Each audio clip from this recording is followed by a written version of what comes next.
Carry on, Adams. Aye, aye, Commander. Your ship's amazing, Shepard. I've never seen a drive core like this before. I can't believe you were able to fit it into a ship this small. I'm starting to understand why you humans have been so successful. I had no idea Alliance vessels were so advanced. The Normandy's a prototype. Cutting-edge technology. A month ago, I was patching a makeshift fuel line into a converted tug ship in the flotilla. Now, I'm sitting on board one of the most advanced vessels in Citadel space. I have to thank you again for bringing me along. Traveling on a vessel like this is a dream come true for me. I had no idea you found ship technology so interesting. It comes with being a Quarian. The migrant fleet is the key to the survival of my people. Ships are our most valuable resource. But we don't have anything like this. We make do with cast-offs and second-hand equipment. We just try to keep them running for as long as we can. Some of the fleet's larger vessels date all the way back to our original flight from the Geth. I can't believe your fleet's still using ships that are 3 centuries old. They're constantly being repaired, modified, and refitted. They aren't pretty, but they work. Mostly. We've tried to make ourselves as independent as possible on the flotilla, grow our own food, mine, and process our own fuel. But some things we just can't make on our own. A patch to maintain the hull integrity requires raw materials we just don't have. That's why our pilgrimages are so important. Tell me about your people. Our lives aren't easy. Resources are scarce, and we are constantly on the move. Everything we do must in some way contribute to the continuation of the migrant fleet. There are 17 million Quarians in the flotilla, and each of us relies on the others for survival.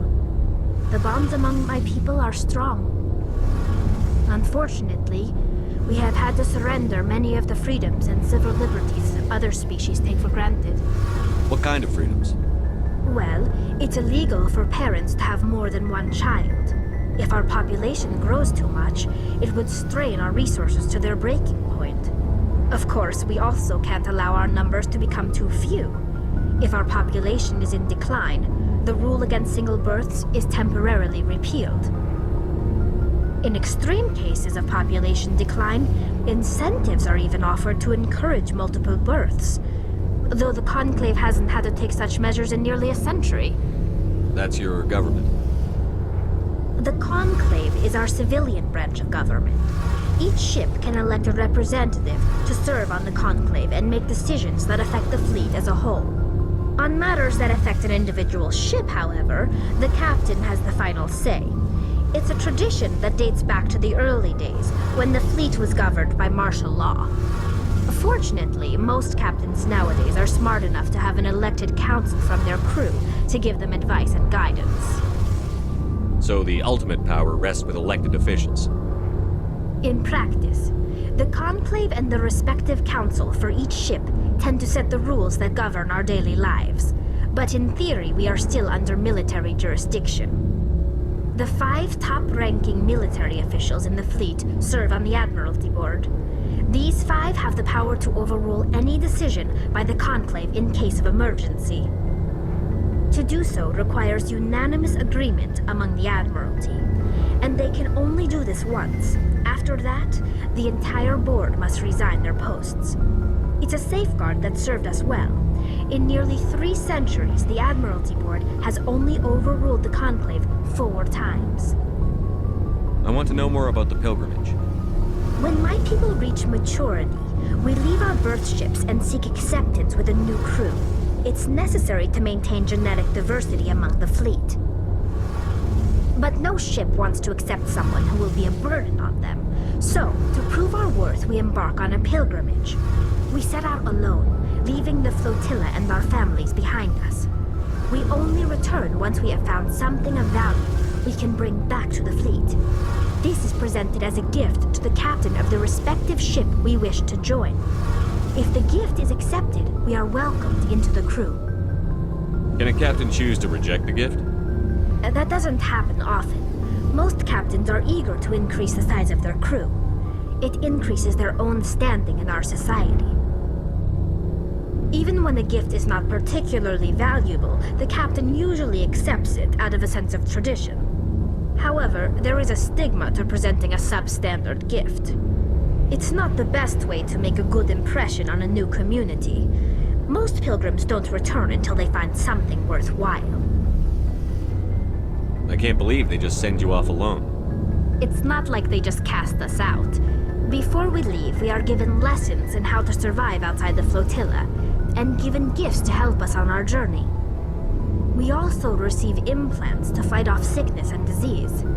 Generations of living in an isolated and highly controlled environment have left our immune systems weaker than most. By the time we leave the fleet, we are well equipped for the pilgrimage. This is a rite of passage for all Quarians. If it were dangerous, our numbers would suffer. Virtually every pilgrimage ends with a triumphant return and the ritual presentation of the gift to one of the fleet's captains. I want to talk about something else. Like what?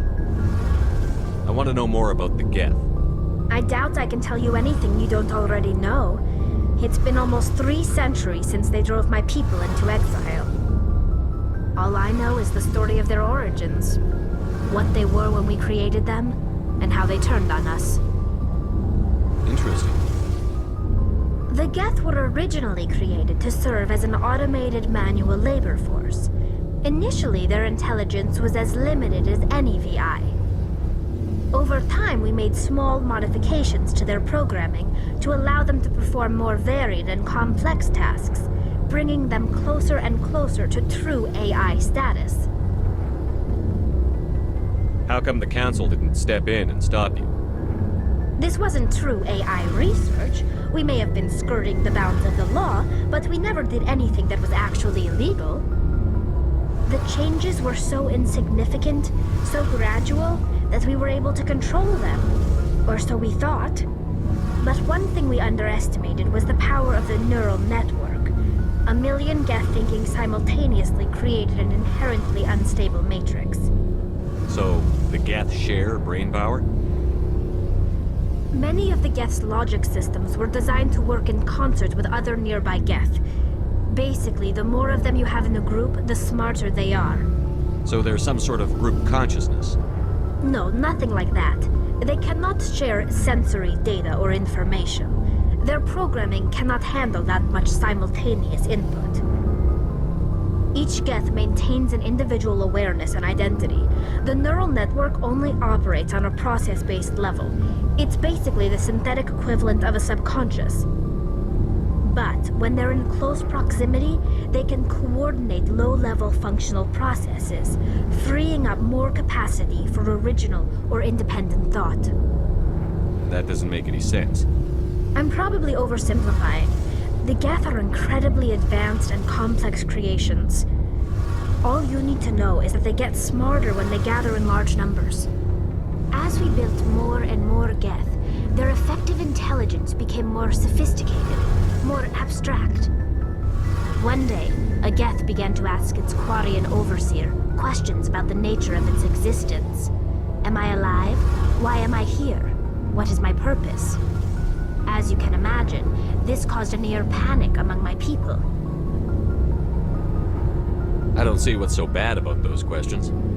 The Geth were created to engage in mundane, repetitive, or dangerous manual labor. That's fine for machines, but it won't satisfy a sentient being for long. The Geth were showing signs of rudimentary self-awareness and independent thought. If the Geth were intelligent, then we were essentially using them as slaves. It was inevitable the newly sentient Geth would rebel against their situation. We knew they would rise up against us, so we acted first. A general order went out across all Quarian-controlled systems to permanently deactivate all Geth. The Geth responded to this order violently. You can't blame them for fighting for their survival. We had no other choice. The Geth were already on the verge of revolution. By acting quickly, we had a chance to end the war before it began. The hope was that most of the Geth would still be little more than machines, incapable of organized resistance. But they had progressed much further than anyone anticipated. The war was long and bloody. Millions upon millions of Quarians died at their hands. In the end, we were forced to flee our own homeworld. We feared the Geth would pursue us, but they never came beyond the Veil. Now we drift through space, exile searching for a way to reclaim what was once ours. It's hard to feel sorry for you. Your ancestors tried to wipe out another species. We made a mistake when we created the Geth in the first place, but we did not make a mistake when we went to war against them. If we had not acted, they would have wiped us out. They're a synthetic life form. They have no use for organics. None. Why do you think they cut themselves off from the rest of the galaxy? Why do you think they've killed every organic being who's ever tried to contact them? They didn't kill Saren. What does that tell you? The Geth are not innocent victims in all this. They're the enemy. They want to destroy us. Not just the Quarians. All organic life. That's why they've joined up with Saren. And that's why we have to stop him. I should go.